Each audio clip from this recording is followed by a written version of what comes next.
Hello everyone welcome to my mini blog. एबे daily वर्षा होची किछि नुआ कथा नुआ फिर भी मु टिके बाहर को पळै थिली वर्षा देखिया पई। वर्षा को देखि साइला पर एबे चलिली मु पेपर आनिया पई बट पेपर मते मिलिलानी। पेपर अंकल सीढ़ी पाखरे डेली पेपर देकी जानती किंतु आज टोटाली पेपर ही नाई।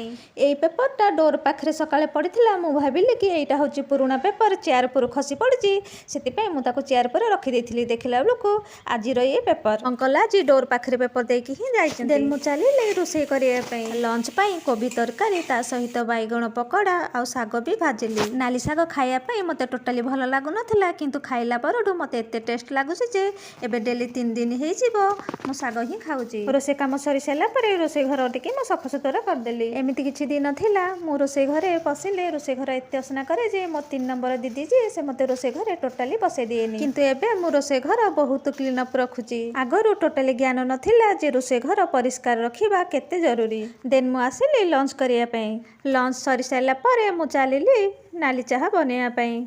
वर्षा जेहेतु कंटिन्यूअसली होची भाबिली नाली चाहा टिके पीले देह भल रहिबो। चा पीउथिबा समय आम डोर को के न करूची जाइकी देखे तो ड्राइवर भाई मो पई मेडिसिन नेकी आछंती। डेली वर्षा पाग जुगु जहा भी टिके हेवी जिनिस खाई देले पेट गैस ही जाउची टोटाली डाइजेशन होउनी। इवनिंग रे टिफिन आसीथिला भाबुथिले ऑयल जिनिस खाइबिनी पेट गैस ही जीवो किंतु जेहेतु मोर समोसा फेवरेट तो न खाई की रहि पैलिनी। खाई दिए जहा हबो देखा जीवो। आज पई एतिकी पुणी देखा हबो आ गोटे मिनी ब्लॉग रे।